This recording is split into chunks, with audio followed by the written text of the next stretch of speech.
Salve família! O império mais temido do planeta acaba de sofrer um golpe irreversível. O homem que desafiou nações e viveu como um fantasma finalmente encontrou o seu destino nas montanhas de Tapalpa. No dia 22 de fevereiro de 2026, uma operação de precisão cirúrgica mudou o curso da história. Enquanto as ruas de Jalisco entram em código vermelho, nós revelamos os detalhes exclusivos da queda de Nemésio Oseguera Cervantes. Este é um registro histórico que você não verá na TV comum. Se você quer entender o que vai acontecer agora no submundo do poder, deixe seu like, inscreva-se e considere tornar-se membro para apoiar nossas investigações exclusivas. Bora pro vídeo!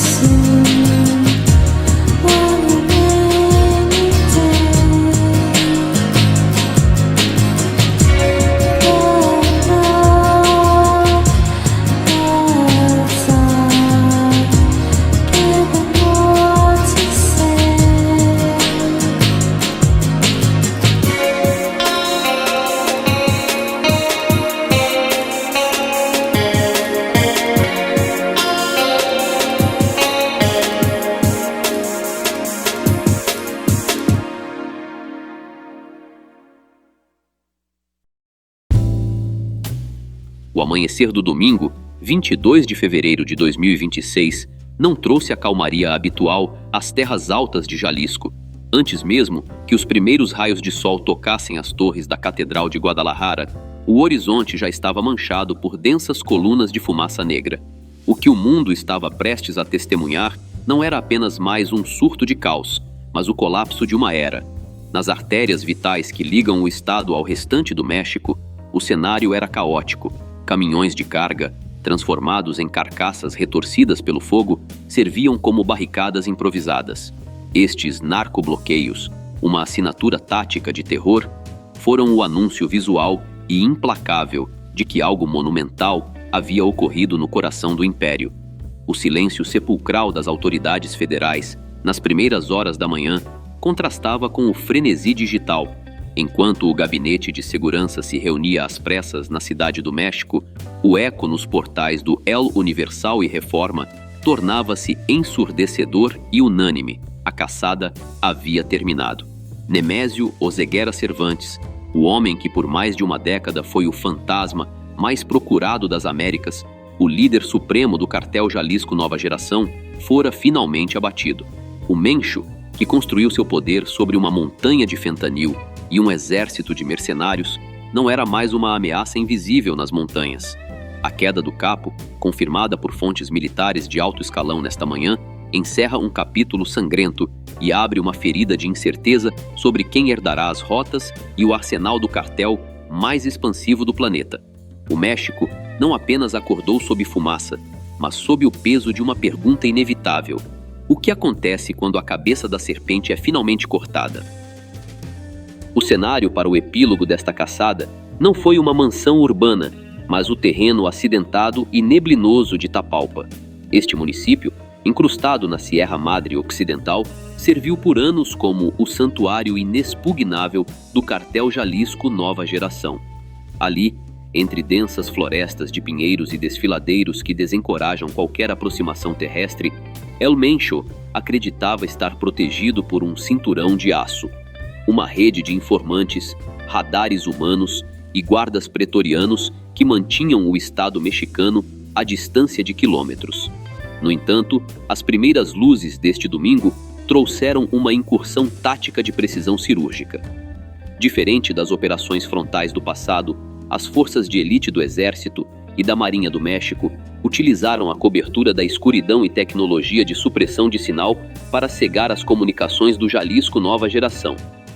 O mundo só compreenderia a magnitude do que ocorria quando os helicópteros de ataque surgiram sobre as cristas das montanhas, rompendo as camadas de segurança que blindaram o capo por décadas.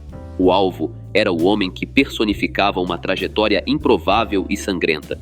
Nemésio Oseguera Cervantes não era apenas um criminoso, ele fora, em outra vida, um migrante nos campos da Califórnia e um policial no México, antes de transitar para o lado obscuro da lei.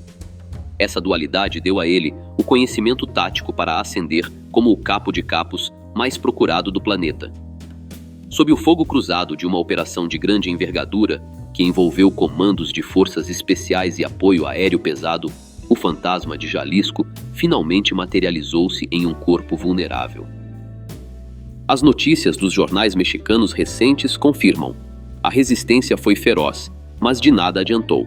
Entre o som das rajadas de balas e o silêncio que se seguiu à poeira baixada, o reinado com mão de ferro de El Mencho encontrou o seu fim em meio à terra batida de seu último refúgio. O homem que desafiou o Estado mexicano com vídeos de exércitos particulares, com milhares de homens e equipamentos bélicos militares de alta gama, foi dado de baixa no mesmo solo que jurou dominar para sempre. A confirmação da queda de Nemésio Oseguera Cervantes não trouxe o silêncio da derrota, mas o estrondo de uma retaliação sem precedentes. Em questão de minutos, o estado de Jalisco foi mergulhado no temido Código Vermelho, um protocolo de emergência máxima que paralisou a vida civil e transformou cidades turísticas em zonas de combate. A resposta do cartel Jalisco Nova Geração foi uma demonstração de força coordenada, executada com a precisão de um exército regular. De Guadalajara às areias de Puerto Vallarta, a psicose coletiva espalhou-se mais rápido do que as chamas nos bloqueios rodoviários. No Aeroporto Internacional de Guadalajara, o som de disparos de armas de grosso calibre nas proximidades fez com que centenas de passageiros abandonassem suas bagagens, buscando refúgio sob balcões de check-in e nos corredores de embarque. Relatos de jornais locais descrevem cenas de pânico absoluto, enquanto voos para Manzanillo e Colima eram cancelados sequencialmente, deixando o espaço aéreo do oeste mexicano deserto, exceto pela presença de helicópteros militares a serviço do governo mexicano. O cartel Jalisco Nova Geração, que ao longo da última década redefiniu a guerra urbana com o uso pioneiro de drones armados com C4 e campos minados improvisados, não hesitou em utilizar seu arsenal tecnológico.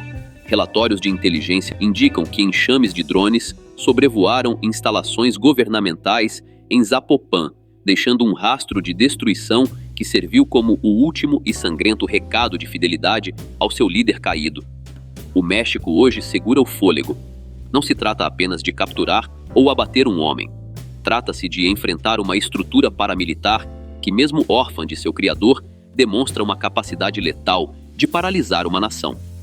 Enquanto as patrulhas da Guarda Nacional avançam por avenidas desertas, a pergunta que ecoa nas ruas de Jalisco é se este é o fim de uma era de terror ou apenas o prólogo de uma guerra civil entre grupos famintos pelo trono vazio. Por quase 2 décadas, o nome de Nemésio Oseguera Cervantes foi sinônimo de um mito impalpável, diferente de figuras como Joaquim El Chapo Guzmán ou até mesmo Pablo Escobar, que buscavam o brilho dos refletores e a mística da fama. El Mencho operava no vácuo, preferindo a descrição letal das sombras à exposição midiática.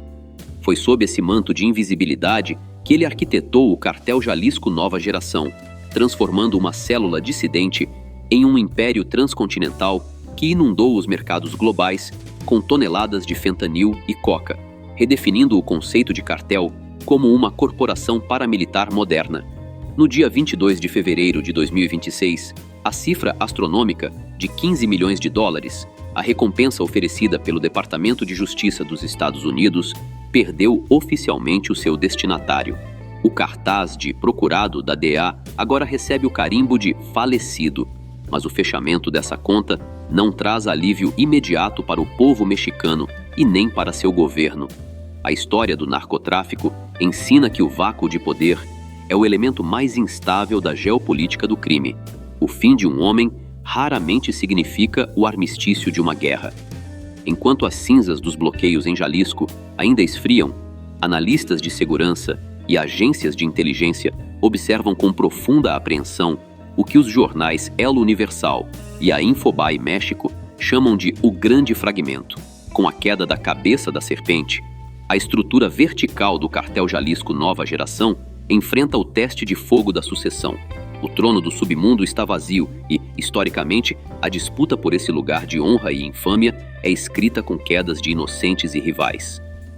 O legado de El Mencho não é apenas o de um capo que caiu, mas o de um sistema que profissionalizou o terror e a logística da queda. Por fim, o mundo assiste, em tempo real, ao fim de um reinado de ferro, ciente de que, no tabuleiro do submundo organizado, quando um rei é retirado de cena, o tabuleiro inteiro costuma ser banhado em um novo e incerto ciclo de conflitos. Salve família! O fim de El Mencho encerra um capítulo de ferro, mas a história nos ensina que no xadrez do poder, um trono vazio é o convite para uma nova tempestade. O fantasma se foi, mas o rastro de sua herança ainda queima em cada estrada de Jalisco. Deixe seu like agora e inscreva-se no canal. Sua interação é o que mantém nossa investigação independente viva. A disputa pelo trono apenas começou e nós iremos cobrir tudo. Até a próxima. DA.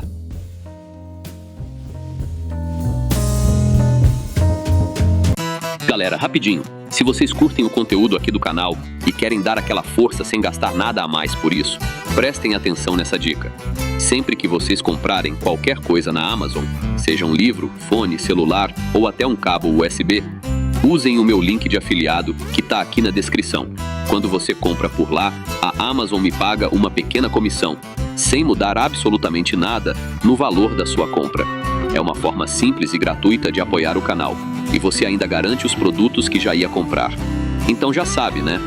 Clicou no link da descrição antes de comprar. Você já está ajudando. Valeu demais!